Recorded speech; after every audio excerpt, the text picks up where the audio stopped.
Yo, what's going on, guys? It's your boy Csco to Invest, bringing you back another freaking YouTube video. But look, man, first thing first, man, make sure to like and subscribe, guys. It's free and it helps me grow the channel, guys. Hold on, guys, check out this ad. But yeah, man, at least I had a good day today in my portfolio. You know, one thing that I did, and I hope y'all do not get mad at me for, I used margin to buy option calls, which I used for this one, and your boy is up 30%. But Cisco earnings came out. They did beat EPS. They beat revenue. But when it comes to forward guidance, I think that's what it's called, to forward guidance and non-GAAP profits, etc., it did pretty bad. So the stock went down, but I mean, other than that, it did pretty good with the revenue, the EPS. So me personally, I don't see myself selling this stock anytime soon. I mean, for the short term, I can see this stock being shit, but for the long term, because they did have their earning calls not too long ago, and I heard a lot of things that caught my eye, like supposedly they are making new AI GPUs mixed with Ethernet cables or some other stuff, and then the freaking Splunk deal isn't affecting the stock, and that supposedly they said that on the long term they could see this stock going at the highs, and but for the short term there's so many negatives, like demands that are not making this stock go crazy, which is the telecom, like Wi-Fi, stuff like that, is like the freaking demand for that is below expectation. So that's also why the stock went down, and that's basically what Cisco is known for. But I think from what I heard, they are trying to move from a different approach from doing Wi-Fi, and then also year over year their subscriptions actually did pretty good, which is actually hella good for me, in my opinion. Like, let's say for example, Netflix. You know how Netflix gets impacted by subscriptions. If it's bad a year, then the stock goes down. But if it's good, like year over year, the stock goes up. And that's how I see it. And me personally, bro, I like Cisco. It's a pretty decent company. I think it was meant for a pullback sooner or freaking later, because this was already at the highs and it kept attacking at the highs. So now, probably with this dip, I probably might buy more.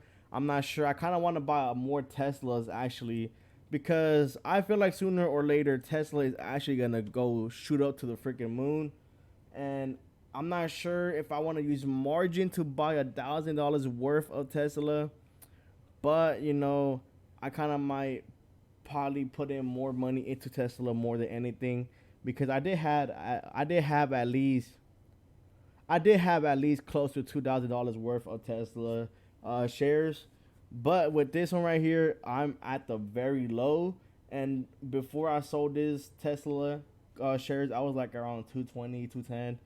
But with this Tesla share, I'm at 190. And y'all know why I sold the Tesla shares. I'm not gonna explain or tell y'all why. If y'all know, y'all know. You just know that it was for a family emergency.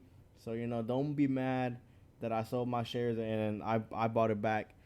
But your boy got his tax form, and this year your boy had a negative gain loss of $1,500. So I'm gonna use that for my for my tax, for my taxes, for my tax reductions, deductions, tax expense, for my basically my tax income, so I could get more this year.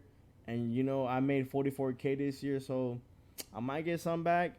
But I'm pretty sure next year, for 2024 taxes, next year I'm gonna probably owe a pretty good amount, because your boy's kind of up almost $1,000, bro. So this year, man, the taxes for sure gonna hit me hard. But man, today was a good week for the portfolio. I'm freaking happy with the stocks.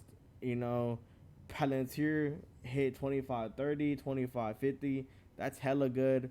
And I'm sad that I sold my shares, but me personally, man, I don't really like. I mean, I am a good buy and hold option call person, but the thing is, if a stock dips more than 10, 50%, I'm not holding, bro. You got me messed up. I mean, like, like, I'm disciplined enough to freaking just sell, because me personally, when I trade options and I see a stock dump more than like 5%, I'm selling. I don't care. You know what I mean? Like, I'm selling. I'm good, bro. Like, I'm trying to be disciplined for my option calls. And, once the market opened with CPI, I instantly sold my shares. But then I kind of regret it. But, we can't really tell the future. We did not expect the market to open up at this, basically in the green. Like, we did not expect one red day and then the next a green day. The market is just unpredictable. So, don't trade off, predict. Trade off, you reacting to what you have in front of you. And that's my opinion. And that's my tip for y'all. Trade on what you see. Don't trade on what you're predicting, because once you predict, that's when you're losing as a trader. I lived and I learned, and your boy lost a lot of money when they first started trading, closer to $2,000. That's why 2023, I have a lost net income of almost 2K. So I'm gonna use that for my tax advantage though. But hey man, please like and subscribe, guys. That's it for the video. I'm out. Take care, and I'll see y'all next time, guys. Peace.